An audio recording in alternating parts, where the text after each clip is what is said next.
Welcome into America's Retirement Headquarters, home of the Retirement Guys Formula and America's Medicare Associates. Securities offered through Peak Brokerage Services, LLC. Advisory services offered through the Retirement Guys Formula. Registered investment advisor. America's Retirement Headquarters, America's Medicare Associates, and the Retirement Guys Formula are separate and independent entities from Peak Brokerage Services, LLC.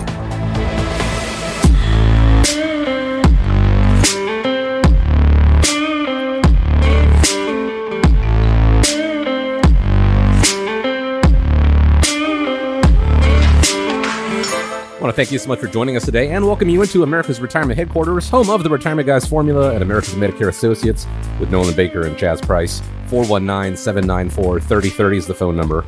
That's 419-794-3030, online, arhq.com. My name is Chris Vaughn. Today on the show, is it time to shake up the makeup of your retirement portfolio? What you should say no to in retirement, and what those who are approaching retirement can learn from younger investors.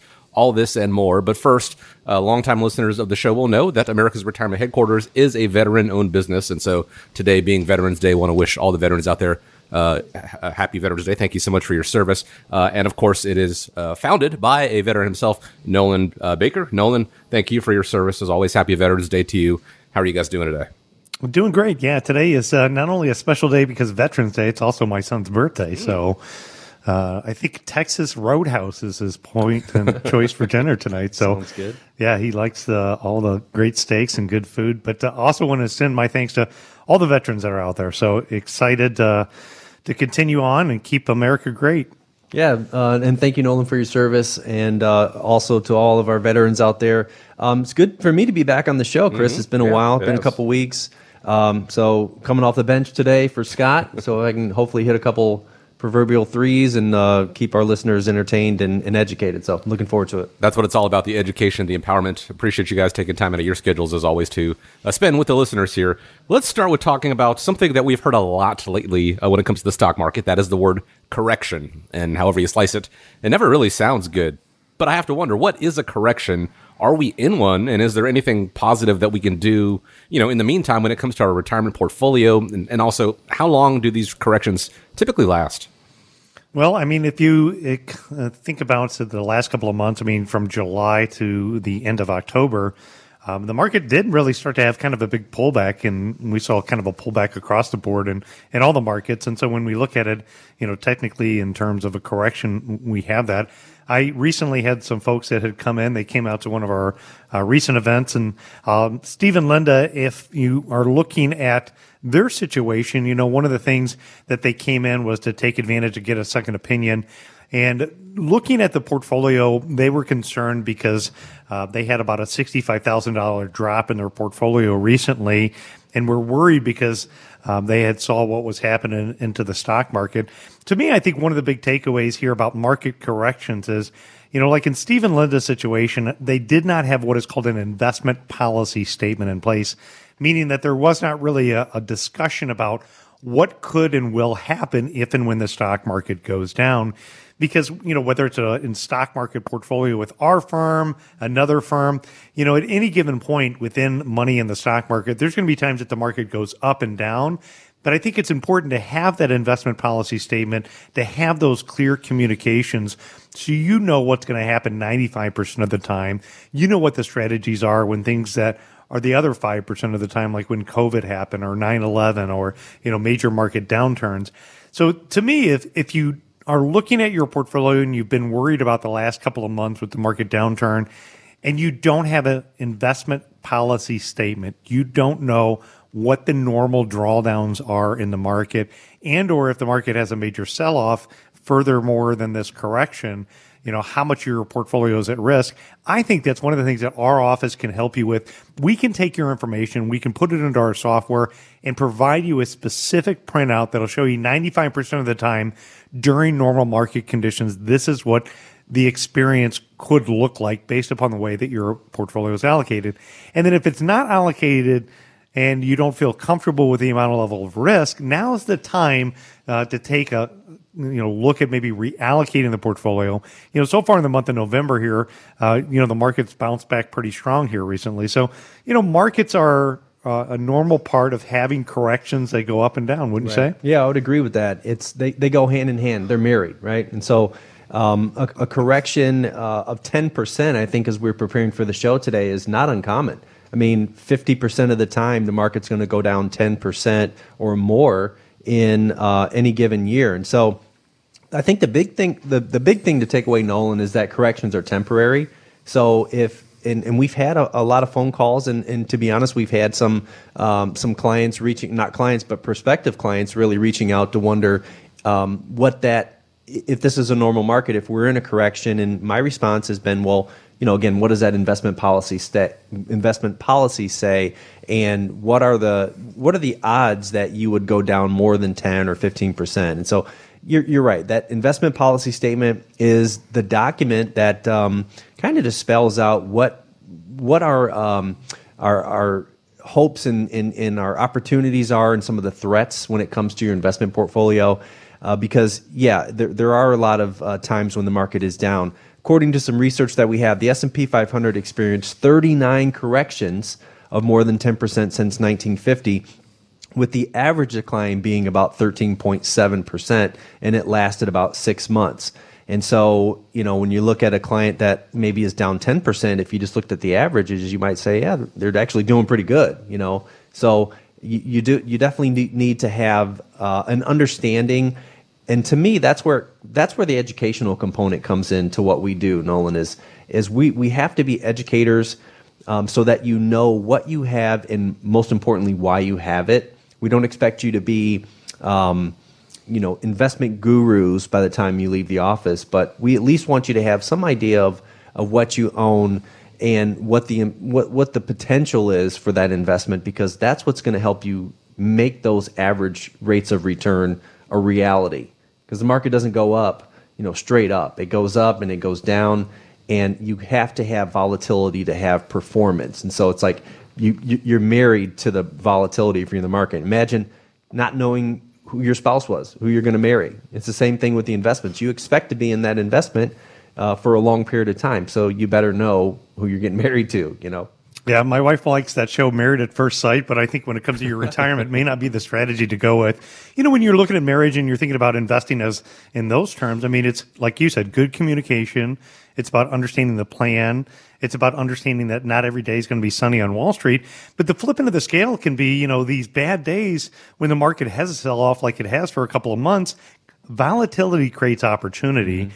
I also met with another gentleman recently, and we talked about the pullback in the market. He had some money on the sidelines, and so this gave him an opportunity to be able to enter into the market after a pullback. His concern was, with what's going on right now, I probably don't feel good investing until after the election. But if we looked at it and we talked about all the reasons why not to invest, there's always a reason not to invest.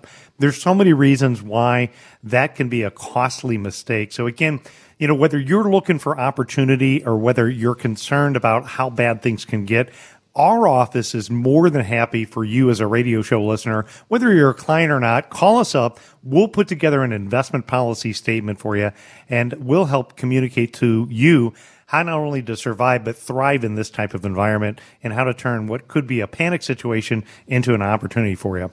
It's all about being able to take control of what you can, being able to maybe remove some of the emotional attachment you see when the markets fluctuate. That is what a proper plan can do for you. And you can take advantage of that offer, as Nolan said, by giving a call right now, 419-794-3030. You can also go to the website as well, arhq.com. Forbes says that Magic Johnson is worth $1.2 billion at age 64. He's actually the fourth athlete to cross the billion-dollar threshold, joining fellow NBA stars Michael Jordan, LeBron James, also golfer Tiger Woods. But get this, only $40 million comes from his time on the basketball court.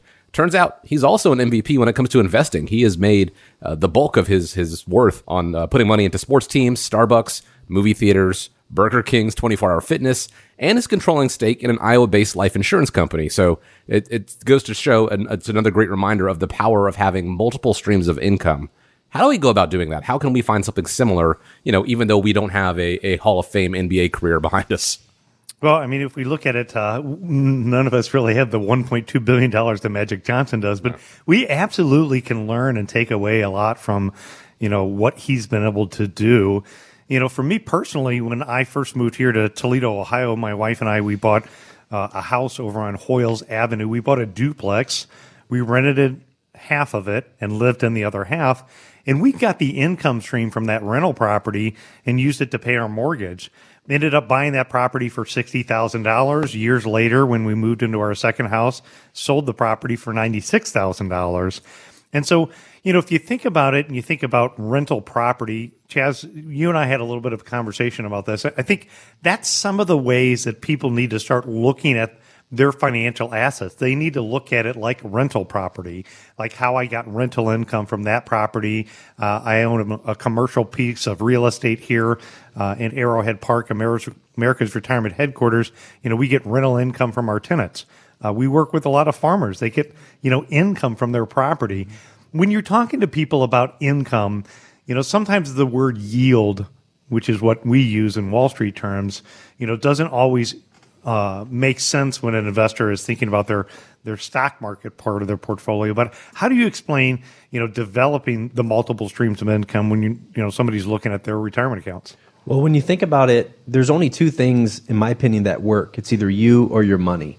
And so the concept of yield, to me, deals with what am I getting in exchange for what am I investing? What on an annual basis, what sort of income can I expect from this investment? And there are different types of investments. Some are higher yielding, some are lower yielding, but essentially it's what you're able to glean from this investment. So think about, like you talked about a rental property. Your yield in that case is the rent that you're getting. And depending on, how aggressive, or I should say, how likely it is that the person you're renting to is going to pay you rent is going to probably have some implication on how much rent you're going to charge them. So if you're, a little bit nervous, maybe the person is frequently out of work, a little bit more, risky job or something like that they're in, you may require a little bit, maybe a lower credit score. I know a lot of renters sometimes they have to give a credit score, but maybe that's going to indicate that you probably want to charge this renter a little bit more money because it's more of a risk to you as the landlord that you're not going to get your rent. And, conversely, if it's maybe a little old lady receives Social Security, the money's directly deposited right into your checking account, probably not a whole lot of risk there. And so you could feel comfortable charging maybe them a little bit lower income. So that's part of the conversation on the investment side that we have with our clients is we're going to look under the hood. We're going to look at your investments. We're going to see what sort of rent are you getting, but who are you renting to? Are you renting to what we would refer to as a high yield customer? Like, in the 80s, we referred to them as junk grade bonds. Now they're higher yield. But it just indicates to you as an investor that there's some potential risk there. There's a potential maybe for a lower potential for default in that case, and in exchange for that, you're getting a higher income. That's actually a pretty good opportunity right now. We're seeing in some high yield spaces. We look to see what the yield is over and above what we can get on a treasury. So a U.S. Treasury bond, Nolan, as you know, is considered the safe haven of the world. There's not a whole lot of risk there that the government is going to default on debt. But it's still possible, but we still consider that to be a risk-free rate. What amount of money are we going to get on an annual basis to entice us to invest in something other than a risk-free rate? And those are what we would refer to as higher yielding bonds. And we can help our clients determine what their yield is, what they're, who they're investing in. Is it government bonds? And even more so, is there a better opportunity? Is it an opportunity to get, 6, 7%, 8% interest possibly on a higher yielding bond? What's the risk, that we're going to continue to receive that income? And is it worth it to us in our investment strategy to take that risk? And those are some of the questions that we help answer. Really, if you look at Magic Johnson, it comes down, to the power of multiple streams of income comes down to diversification. He didn't have all his eggs in one basket. He was diversified between the stock and bond market and investments outside of there. I can think of an example of somebody who we recently met with, John. And in John's case, he had about a $360,000 portfolio. He's retired at the age of 70. He had most of his money in a traditional fixed account. He's taken $2,000 a month from his investments. The fixed part of his portfolio was paying 1.8%, And that was the rate that he had got several years ago. And, quite frankly, 1.8% wasn't bad several years ago. In fact, it wasn't bad 2 years ago or a year ago. It wasn't until recently that rates had dramatically increased. But when we did the portfolio analysis for him, what we were able to do is able to show him how he could take that 1.8% and upgrade it to a 6.15% fixed rate. So something that didn't have market risk, no market fees. And that, in his portfolio provided him $500 a month more income. The other thing is when we did the analysis on his stock portfolio, he had a good stock portfolio, in my opinion. In fact, the yield on it, or the income that was generated, was 2.96% yield. But if he took a smaller basket of more defined income producing strategies and added an income strategy, he could boost his yield up to 4.41%. That increase is going to increase his predictable income by another $250 a month. So you add the $500 and the $250 together, that's $750 more predictable income simply by doing that portfolio analysis. So, whether it's looking at bonds, dividend paying stocks, some people talk about real estate as we had an example there. Now, there's pros and cons to real estate and or any other investment that you do. But things like, FDIC insured bank CDs, those rates are up. High yield money market funds, those rates are up. Annuity rates are up. There's a lot of things that are out and available right now. And so the bottom line is, if you want to create a powerful multiple stream of income, today's environment gives you a lot of opportunities to be able to do so. And what you want to do is start with a portfolio analysis. Give our office a call. We'll slice and dice the numbers. And as Chaz points out, all roads lead to income. And there could be some ways to boost your income right now in today's environment. Now, let's start this with giving a call, 419-794-3030. As Chaz says, you spent your entire career working for your money. Now it's time to make your money work for you. Looking at multiple streams of income, some that may not necessarily be tied to the market, can be a valuable way to make sure that your retirement goes the distance. So again, 419-794-3030 is the phone number. The website is arhq.com. Now, even though it recently passed on raising interest rates again, the Fed vows to continue to fight inflation. They want it down to 2%, but that last little bit, it is being stubborn. Kevin O'Leary, Shark Tank investor Kevin O'Leary, was on Fox Business recently. Here's what he said. The idea that they'll be lowering rates anytime soon, forget about it. And top of that, either it's going to be much longer at these levels at 5.5%, or more likely in December would be a 25 basis point rate hike, which is now back on the table. I think before this is all over, if inflation stays stubborn north of 3, we'll get to a 6% terminal rate. And right now, the number one leading attribute to deciding what happens next is inflation. It just won't go away. So I have to ask, if inflation will not go away, has this changed your outlook when it comes to managing retirement portfolios? Chris, I don't think it's necessarily changed it. It's definitely put a laser focus on it. And, as I'm, kind of sitting in our listeners' chairs or cars, and I'm thinking, really, what's the difference between 2% and 4%? I mean, marginally, it's not a huge difference there.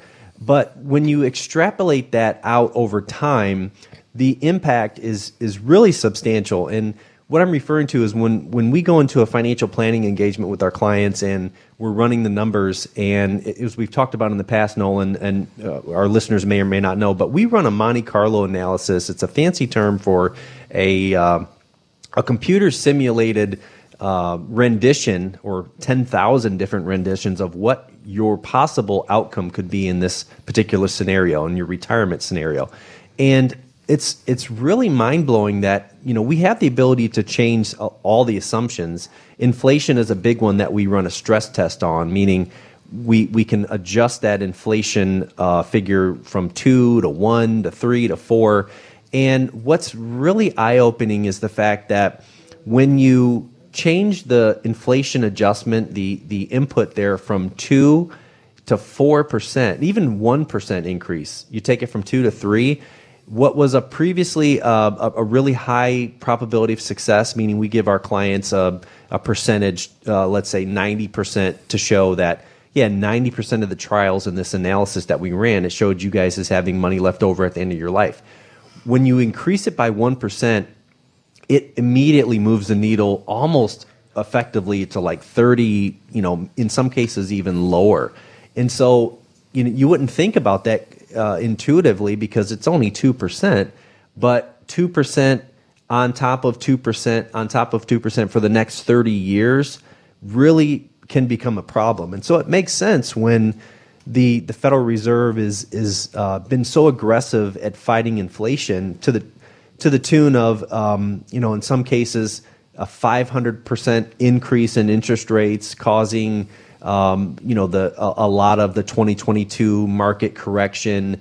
Many people feel as though that was part of the reason why we had those bank failures earlier in the year. They put a lot of effort and time and risk into making sure that inflation is kind of subsided. And for the most part, I think it's working. I think that the Fed has done a pretty good job of having this soft landing. But the takeaway here is that they may not have a choice. Inflation, that's just one very blunt tool. The inflation component that the Federal Reserve has, the interest rate component that they have to fight inflation. But there are other factors that can still cause inflation to run out of control. And so if you don't know exactly what the impact of even just a 1% increase on the assumptions for inflation is on your financial plan, you really do need to have somebody take a look at it, have one of the advisors here at America's Retirement Headquarters run that inflation adjustment, run that stress test to give you an indication of, okay, what do I need to do, most importantly, to offset the risk of inflation? Because there are a lot of things that we can do. One of them I'll just briefly mention is your Social Security decision. A lot of people think about Social Security. The majority of the people think of it as just as a monthly income.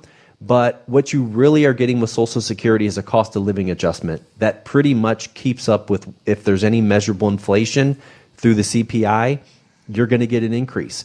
So that's one of the ways that we can help you offset the risk of inflation, is making sure that you max out your Social Security, because it is one of the few benefits that you get a cost of living adjustment if there's any measurable inflation, and you get an 8% increase every year by waiting, and it's the most tax efficient vehicle income that we know of.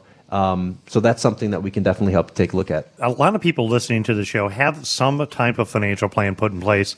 Whether it's working with a financial professional, whether it's an old plan that you got from work. What we're talking about here is specifically stress testing your current plan on how inflation is going to impact it. I think actually our government has done an absolute horrible job recently with controlling the economy. And not so much the Federal Reserve, because they had to raise interest rates to combat inflation. But the problem is they're not the ones spending. They're not the ones spending. That's the real issue here, is the fact that, right now, even as of last month, we're spending more now on our interest debt than we do on our national defense spending. Our debt is continuing to get out of control, which means this inflation problem could be a problem that lasted a long time, because there's only so much they can do at the Federal Reserve with changing interest rates. Going back to showing you an example of John, who we spoke about in an earlier segment, what we had talked about with his $360,000, if he takes out $2,200 a month, at the age 70, using inflation at 2%, he has about an 88% probability of success of having enough money to last the rest of his lifetime, a 90% probability of success. When I go in and I change that number and I change it from 2% inflation to 4% inflation, his probability of success drops to 56%. Wow. It literally becomes a coin toss. And the challenge here is, I think most listeners have not stress tested the impact of what inflation is going to do. So what this means to me is inflation's, decisions on managing portfolios, it further reinforces the fact that our strategy, called the independent income system, is a strategy that's designed to weather the long term, to address today's current environment. In fact, I know we're coming up on a break, so I would encourage you, take a minute, just Google independent income system. Or in addition to that, pick up the phone, give us a call, and let us stress test a portfolio, because it could be, 10 or 15 years before the eroding impact of that inflation derails your retirement. But wouldn't you want to know now? And that's exactly what that analysis can tell you, is what it knows, and give you a chance to do something about it. Because it's one thing to know that inflation is always going to be a factor, taxation is going to be a factor, the markets are going to fluctuate, but to figure out how it's going to work for you or against you, that is where having that stress test done, having a plan customized for you really comes into play. And that is what the team at America's Retirement Headquarters can help you out with. All you need to do to take charge, give a call, 419-794-3030. Guys, a recent article from the Wall Street Journal echoes what we've all seen recently. The 60-40 portfolio mix, it's failing, and it's not just because of the riskier side of the portfolio. Both bonds and stocks have taken serious hits as of late. As interest rates continue to hold fast heading into 2024, should retirees and pre-retirees look at different investment blend, whether it be a percentage or the actual investments within? It is. I think this is an interesting environment that you have to navigate. And there's actually some really good things about today's environment versus in the past. You know, the term 60-40 has been something that's been around for a long time. And when you think about the term 60-40, what that generally means is you have 60% of your money allocated towards equities, and then you have 40% of the money allocated towards fixed income. And oftentimes we'll see this in like a 401k. So it's been very common and popular in the last 10 years that a lot of investors have gotten more involved into what is called a target date fund.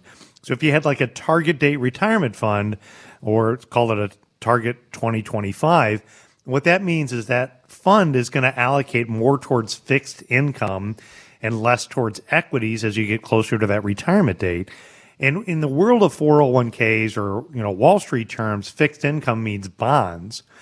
The challenges we've been presenting on the radio show for the last couple of years is bonds have an interest rate risk. In fact, if we look at things like the aggregate bond index, symbol AGG, as the date of this recording, the aggregate bond index is really flat this year. So somebody could have 50 or 60% of their portfolio that's basically done nothing this year.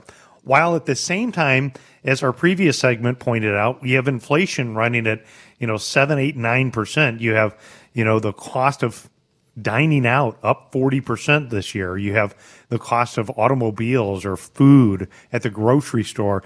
Things are getting more expensive. So when you have a big part of your portfolio that's not working for you, you're going backwards slowly. So the reasons why you want to look at things in a different perspective, it's not to say that 60-40 is not a bad concept. In fact, it could be a good concept. I believe in the fact of as you get older, you should be safer and simpler with your money. But the reality is because of how high interest rates are right now, you can replace some of the bond component of the portfolio, which is the riskier part, to things that are not interest sensitive. So you could have a high interest money market fund. And so as interest rates go up, the money market fund rates would go up. You could have things like an FDIC insured, and you could have that CD that would pay a fixed rate of interest for a set period of time. You can have a fixed annuity that would pay a fixed rate of return for a set period of time. I like replacing some of those riskier assets in the fixed income part right now and developing what is called a ladder portfolio. Having some money that's available for liquidity needs, things that you might need to cover living expenses over the next 6 to 12 months, laddering out a portfolio for 2 to 5 years. And so if interest rates continue to go up, you can ladder into higher interest rates, but not be in investments that are subject to risk if interest rates go up. When you're looking at the equity side, the article here in the Wall Street Journal, it's your set it and forget it 401k made you rich no more article. It also talks about the fact of how stocks are in, one of the most expensive times and valuations that they've been in. And, they've produced real annual returns, according to this article, during the following decade of just 2.7%. In fact, if you look at the Nobel Prize winning strategy of Dr. Robert Shiller and this Shiller PE ratio, right now the PE ratio of the S&P 500 index is 29.5, which is almost equal to where it was at before the crash of 1929. So on the equity side, I also think that you need to be really smart and intelligent what you own and know the reasons what you own. I love the philosophy of Warren Buffett here. We want to look towards owning cash-rich, low-debt, highly profitable companies that have a competitive advantage in this marketplace, as I'd say, how you want to have a sniper shot of approach. So again, the 60-40, at least in my opinion, Chaz, isn't necessarily dead. It's just a matter, again, knowing what that means to your portfolio and how to take a sniper shot approach and maximize where there's opportunities in this environment. Yeah, I would agree. I think there definitely is a place in everybody's portfolio for something conservative and something fixed so that you can kind of build. It's almost like building a car. You need a chassis, you need some sort of reliability, some bit of comfort. But to Chris's point earlier, bonds have just been decimated over the last couple of years, and primarily it's because, in my opinion, of the rise in interest rates. And so, as I'm counseling with clients, that is definitely something that we're reducing your exposure to is bonds in general. And in exchange for money markets and other fixed investments, we have some options that don't have any interest rate and risk. Because the bigger issue that I see, Nolan, is the Treasury. We've talked about it ad nauseum. We've screamed it from the ceilings that the U.S. Treasury, there's a ton of debt that the government is going to have to reissue. In fact, according to the U.S. Treasury Department, the total amount of debt, marketable debt securities or treasuries, as of the end of September 2023 is about $24.2 trillion, and of which almost $9 trillion of it is coming due within the next 12 months. And so if you think about in any securities market, if I have a lot of it, and when we say reissue, that means the bonds are coming due. The government to finance the Treasury to finance the government needs to have us as Americans and participants in the global bond market buy that debt. They need our money to be able to finance, so they're issuing debt. Well, like any other market, if you have a ton of something and you dump it all on the market at once, it's going to really drop the price, and because there's just so much supply of it. And so the government, it's like doing surgery. And I think last week's market rally was a result of watching how intricately of a dance and a tightrope act that they have to deal with to try to issue enough debt to the market to not dump a ton of supply, choose where along that interest rate continuum they need to issue. Is it short? Is it long? It's a very difficult tightrope act that the Federal Reserve is walking right now. And so they did it very deftly, and they were positive, and that signaled that to the market that, okay, you're not going to dump a ton of Treasury debt on us. And so interest rates went down a little bit. But in my opinion, bonds are going to be underwater for quite some time as this trillions and trillions of dollars in Treasury debt keeps hitting the market. And as we buy, whenever there's a lot of something, it's just going to drop the price. So I wouldn't be owning a ton of bonds. If anything, the shorter duration bonds to me seem like a better fit. Although at some point, interest rates will go back down. So there is going to be a market, to lock in these great rates. So like you're saying, there's opportunity and then there's risk in everything. For savers, it's a great time to be locking in some pretty good longer-term interest rates. But for borrowers, mortgage rates, it's just going to be a very difficult time to be a bond owner. So no, the traditional 60-40 portfolio, as most investors know it, 60% stock, 40% bond, is not where I would want to be right now. The team at America's Retirement Headquarters can find what works best for you and how to revitalize that retirement strategy that you've got. That second opinion all starts with a phone call, 419-794-3030, the website arhq.com. Here we are at the time of this recording in November. That means Thanksgiving's around the corner. It is the time for family recipes. And a new poll by Bob Evans found that 71% of Americans have at least one family recipe that was passed down to them from parents, grandparents, and great-grandparents, that generational, that knowledge. Just as family recipes can go from one generation to the next, financial assets also often do the same thing, passed down to heirs. How can you help with that so that this transfer goes smoothly?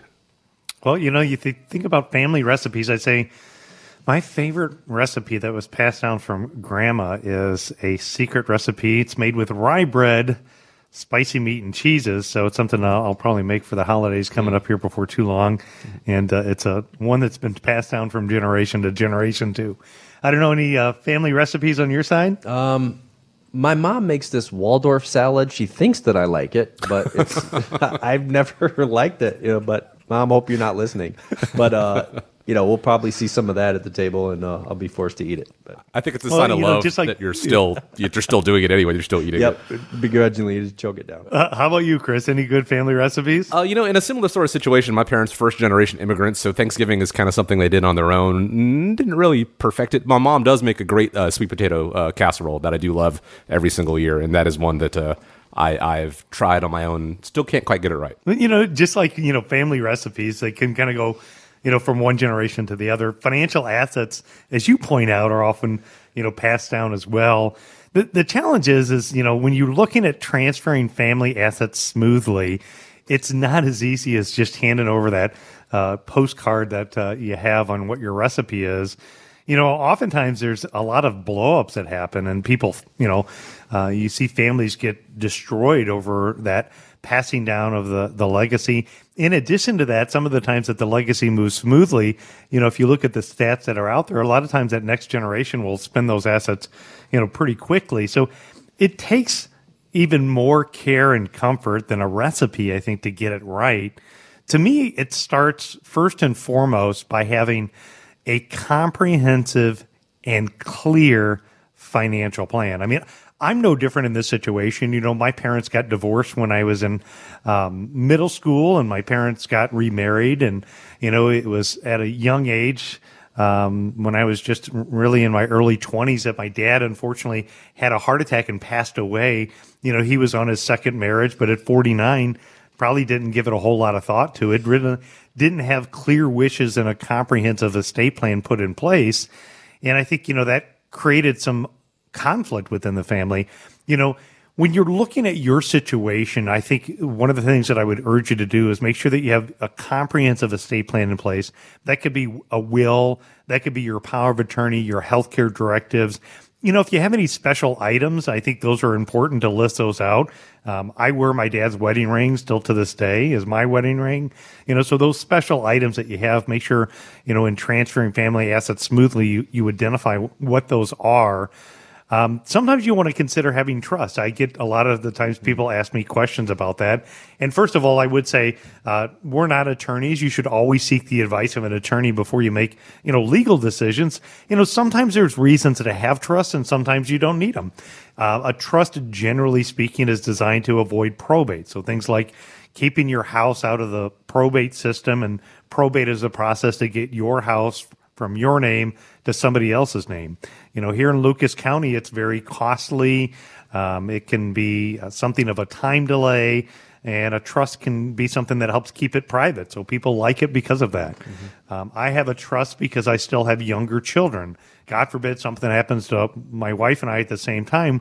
We've set some parameters in place to help them with the management of those assets while they're young.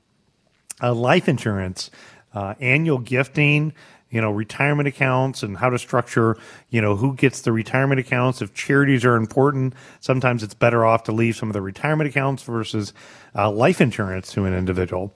And that can help with the minimizing of taxation, making sure that more money go over. But going back to what I said, that open communication is what we have. And having that open communication, I think, can solve a big part of it. The thing that we've put together here is the ultimate guide to the estate planning checklist. So we have this ultimate guide for the estate planning checklist. And what we can do is we can take our combined years of experience of, going through families and walk you through a process that can help you identify, here's potential issues, talk about how to make sure you have properly named beneficiaries, how do you even get things set up like a prepaid funeral arrangement? So if you're worried about transferring your family assets, make sure you get a hold of us, get a copy of the Ultimate Estate Planning Guide. We can walk you through that.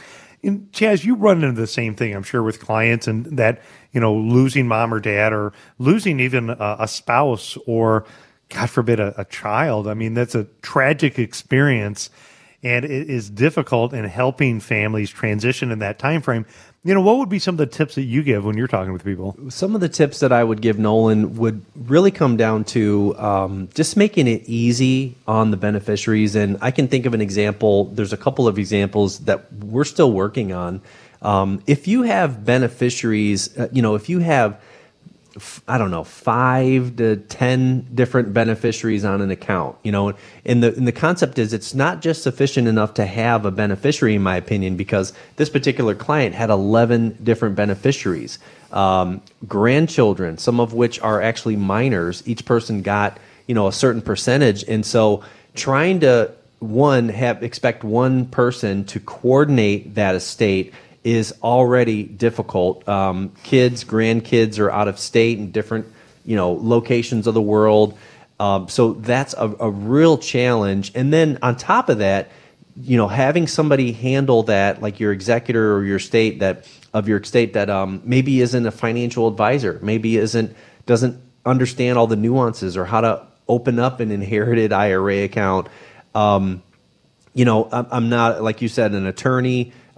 We don't give legal advice, but in my opinion, having a trust, if you have, again, beneficiaries that are minors, beneficiaries that are numerous, 5 to 10 different kids or grandkids that you want to leave, really take some time and talk to an attorney about having a trust, because it could really simplify your lives, your beneficiaries' lives, particularly the executor of that estate, because it's ultimately their responsibility not only for coordinating the payout of the estate. So, all the beneficiaries are kind of looking to this one person. They want in this, in a situation, maybe they want their money, and in most cases, you can't receive your inheritance until all the other beneficiaries have sent in their beneficiary request. So it's kind of like we're all on hold waiting for this one, child that's dragging their feet to fill out an application,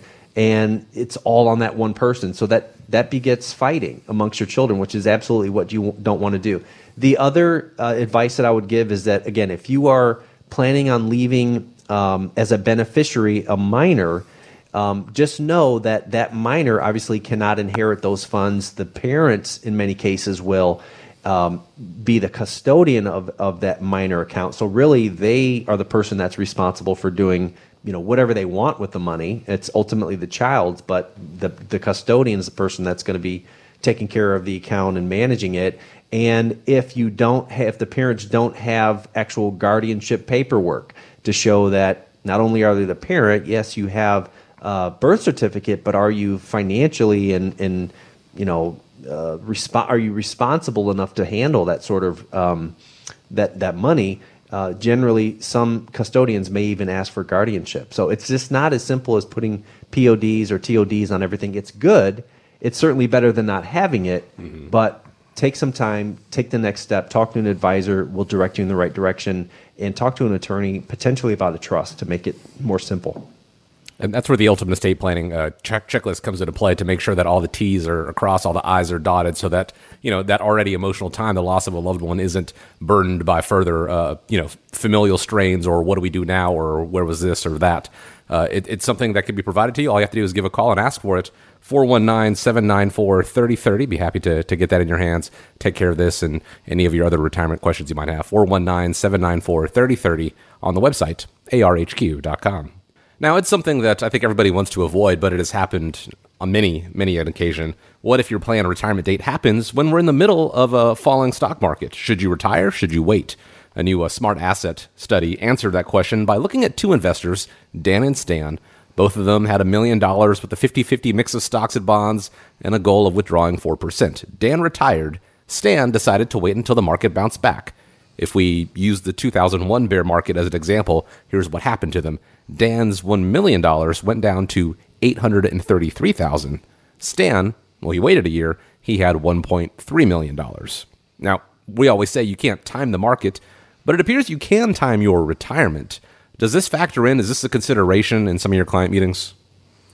Well, I think that is a good example. And I think, the takeaway here is for folks that are looking to retire in the next 5 years, don't be in Dan or Stan's situation. So, what happened there is, Dan retired, Stan waited. Stan probably didn't want to wait to retire, but, luckily he did because he let the market bounce back. So the important thing is if you're within 5 years of retirement time, you need to be taking the steps now to be in a situation so you don't have your retirement subject to the lottery of the returns of the stock market, because the risk facing Dan and Stan are real risk for people that have their money within the stock and bond market.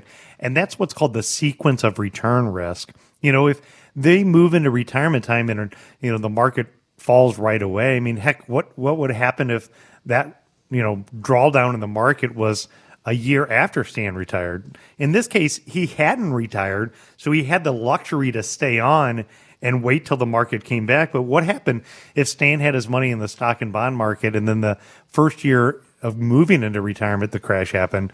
It's already too late. So what you want to do is you want to get prepared for that ahead of time. If you're within 5 years from retirement time, I would encourage you to go on Google, type in independent income system.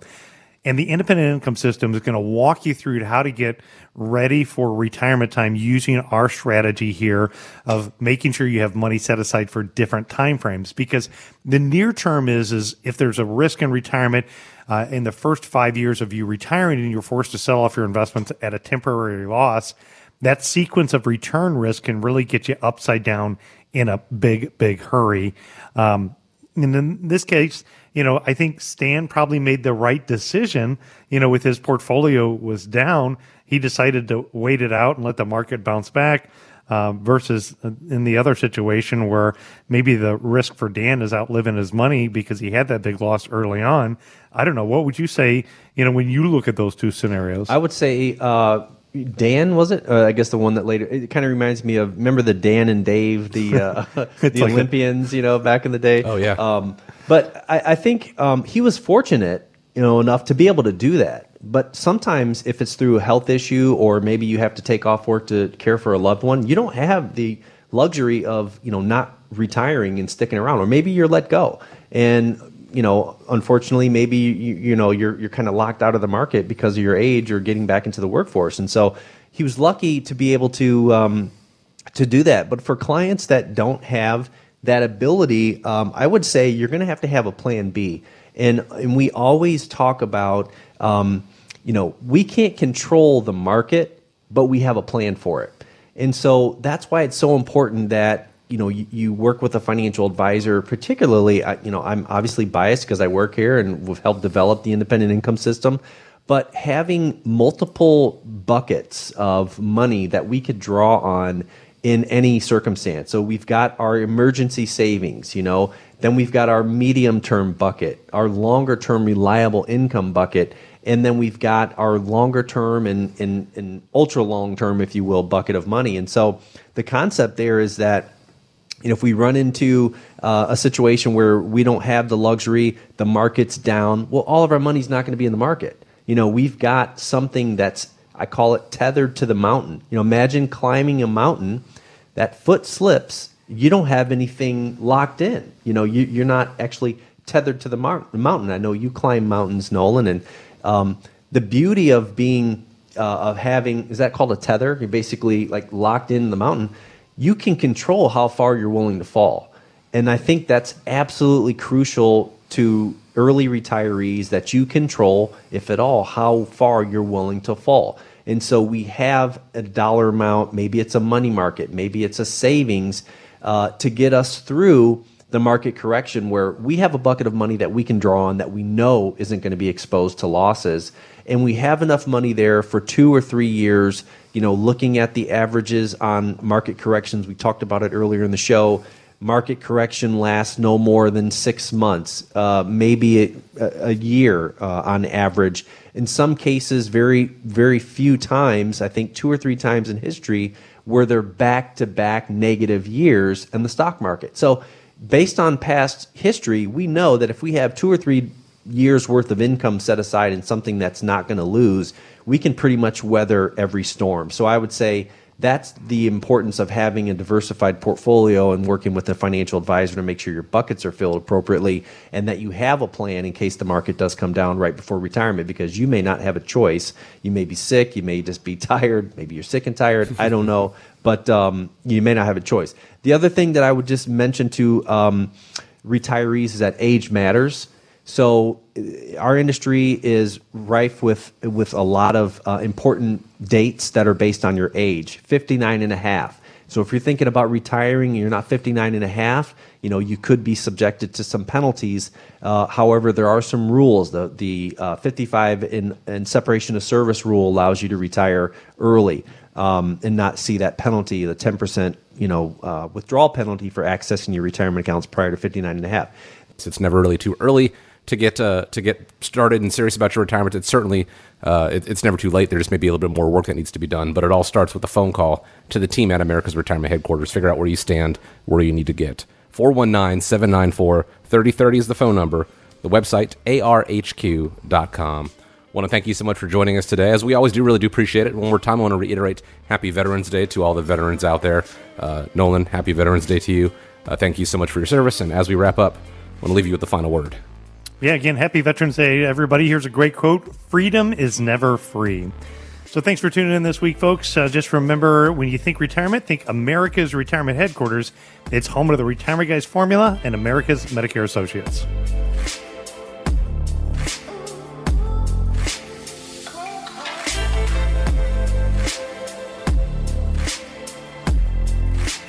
America's Retirement Headquarters is located at 1700 Woodlands Drive in Maumee, Ohio. You can reach them by calling 419-794-3030 or online at americasretirementheadquarters.com. Exposure to ideas and financial vehicles discussed should not be considered investment advice or recommendation to buy or sell any financial vehicle. Investments can fluctuate and when redeemed may be worth more or less than when originally invested. Nolan Baker is not affiliated with nor endorsed by the Social Security Administration or any other government agency and does not provide legal or tax advice. Please consult with your attorney, accountant, and or tax advisor for advice concerning your particular circumstance. Annuity guarantees rely solely on the financial strength and claims paying ability of the issuing insurance company. By contacting us, you may be provided with information about insurance and annuity products offered through Nolan Baker, Ohio Insurance License Number 27787.